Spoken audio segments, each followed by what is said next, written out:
Hey, what's up, YouTube? After people demanded that the Samsung brings out phones made out of metal, the Korean company actually bifurcated their mid-level phone product line into Samsung Galaxy E and Samsung Galaxy A. The Samsung Galaxy A series out of the two is full metal body, and then Samsung Galaxy E is the usual plastic one, slightly cheaper than its counterpart Galaxy A series of phone. So you have the Samsung Galaxy A3, A5, A7, and today we're talking about the most premium of them all, the Samsung Galaxy A8. So let's get started.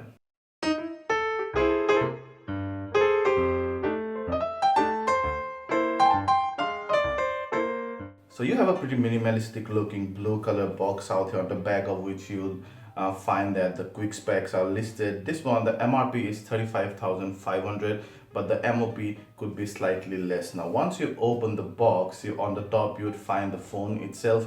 We have the gold version, but you will get the white and the black version depending on the market.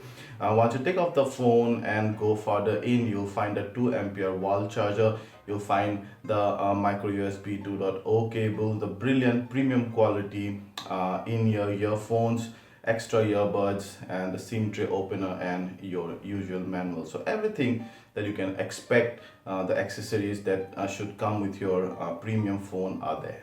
The first thing that hits you when you pick up the Samsung Galaxy A8 for the first time is that how big and thin the phone is. It has a 5.7-inch screen, a massive body, but despite of that all metal glass body, it's only 5.9 mm thin and 151 grams. So it does not bog you down with its weight. Plus it's incredibly thin, and being metal fits nicely into hand, and particularly the gold color is amazing. Now that thinness comes from the fact that the Samsung uses, at least in India and some other market, its Exynos 5430 chipset, which is based on a 20 nm architecture. 20 nm architecture is much smaller than your usual Snapdragon architecture.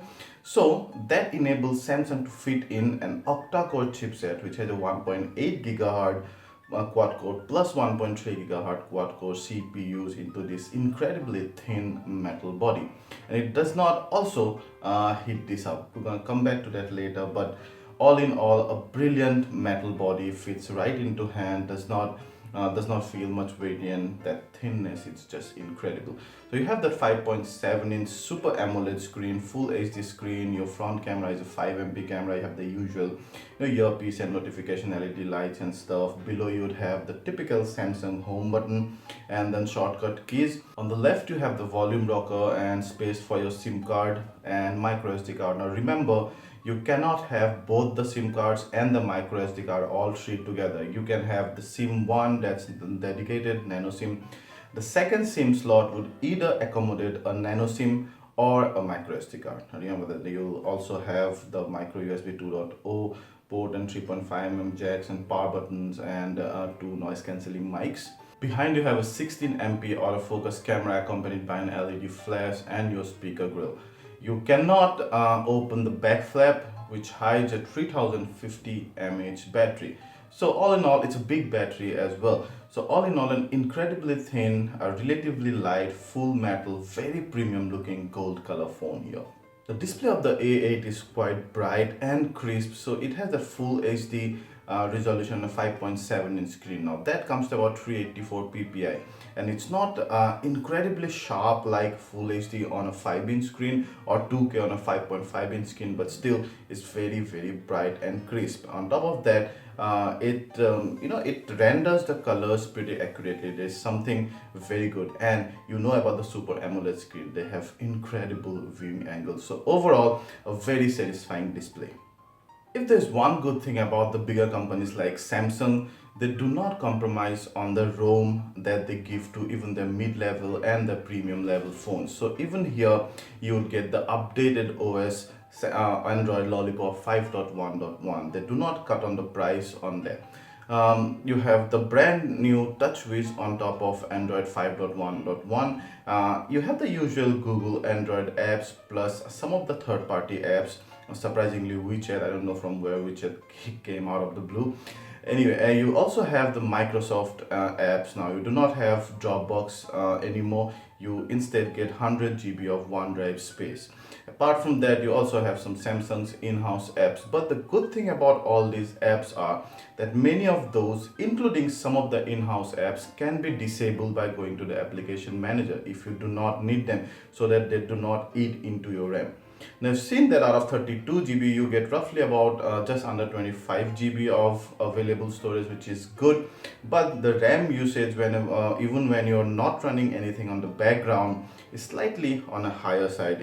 By default, it uses over 50% of the RAM. Now, something to note here, it has 2 GB of RAM and 32 GB of internal storage, plus the micro SD card, if you choose to have that, can extend your external storage. Probably I would have liked this 2 GB to be 3 GB RAM, and that it would have been a perfect power machine because the chipset and the GPU are very strong. So you have the 16 plus 5 MP combination that Samsung has been having on the flagship phones till now. The UI is very minimalistic, very clean. On the left side you have your usual shooting modes and flash and the self timers and all. On the right side you have the shutter button, the video button, modes, and the button to change the back to front and the front to back cameras. It has a lot of modes. It also includes a pro mode, and now the continuous mode is a separate mode, and you cannot simply not keep pressing on the shutter button to be able to take a continuous shot. Now, despite of being a 16 MP camera, it's actually not of the same quality and size of that of the flagship phone. Someone like the Samsung Galaxy S6, for example, S6 or a Note 4, you have a smaller sensor size. Also, the pixel size are relatively smaller, about 1 micron, and that shows in the colors. The colors are good, the details are good under enough light, but when you zoom in, you see that slight bit of noise.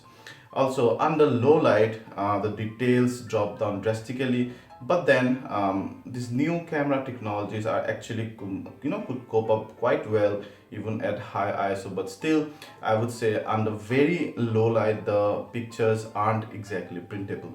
The videos are sharp even on the edges, but again, when you zoom in, you see a little bit of noise, mainly because of that small pixel sizes.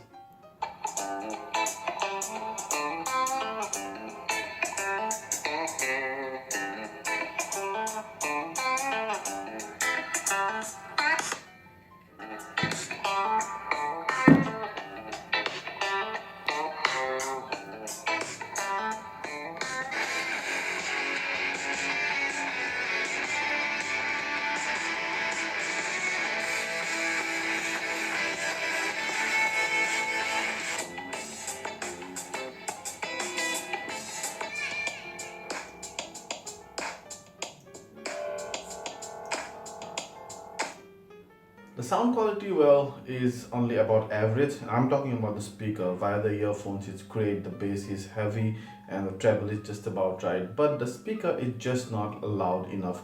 There is bass, there is treble, but it's actually good to listen to, within a room. But at a public place or outside, it won't be loud enough. But it's crisp though. When you view movies, the surround sound and the 3D sound are good, but again, they are just not loud enough.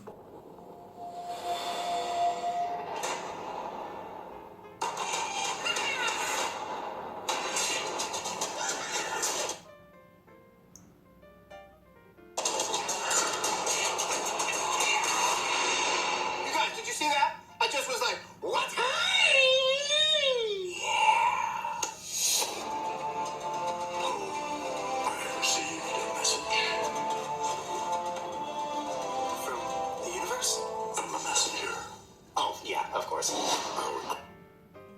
Overall, the user interface is smooth, very intuitive, light, and because you could disable those apps even in-house that you do not need, it's actually quite light. The touchwiz have become really light after Galaxy S5. Now, the call quality is excellent, the antenna, the receptions are excellent. We did some benchmark testing, and this one score below average in most of those. You can check out the benchmark scores on the screen right now. We also did some gameplay testing, and this guy does not heat up that easily. That's one of the good thing about having a small architecture, small footprint. Because of that 20 nm Exynos chipset, because it's a small architecture, small footprint, so the heat produced by that one is not as much as possibly a 34 nm or someone bigger than the 20 nm chipset. So that's one good thing. We've played games for almost continuously about 45 minutes, and then I checked, it was heating up, but there was more of a warm, and you could still touch it very comfortably. That's a good thing. So then, do you want to buy the Samsung Galaxy A8? First of all, let's talk about the good things. First of all, it's a drop dead gorgeous phone. It's very thin. It has a big screen, Super AMOLED screen, Full HD screen, so it's very crisp and bright screen. Despite of being very big, it fits nicely into your hand. It's whole metallic and only 5.9 mm thin, so it's kind of won't fall away from your hands. Plus, I strongly suggest you get the gold version. It looks amazing. Number two is well, the power. It's a powerful device overall. You could play the games nice and everything. However, the sound output and the cameras are just above average, or maybe even average, and they are not class leading in any way. The direct competition to this could be many. One could be HTC's Desire Eye, which has an edge over this in terms of the 13 MP brilliant selfie camera. But overall, the power and look wise, I think other things are almost pretty much same. In fact, this might look just a tad more premium than the Desire Eye, mainly because of the all metal construction. You also have the Lenovo Z2 Pro. And that one I think cost about 31 to 32,000, maybe if come down to 30,000. Although the MRP is 35 here, you might get it for about 30 to 33,000. I'm not sure although. So even compared to that one, I think it's almost even. But the Lenovo one, the best thing about that I like is that you can actually strip off the OS and you can restart the phone into the default into a stock Android basically. So that actually strips away most of the pre-installed apps and give you a very clean Nexus-like interface. So that's one of the good thing. The cameras are almost at par. So you can decide. I think because this is the newest phone, all metal, very thin, even the display 5.7 inches, brilliant. I would definitely recommend this. If you're selfie conscious, you might want to go for a Desire Eye, but apart from that, for everything else, I think this one will just edge past the Desire Eye. If you like this video, please hit the like button, ask anything related to the A8 and we'll try to answer them all. And please subscribe to our channel and share this video to share the love. Thank you.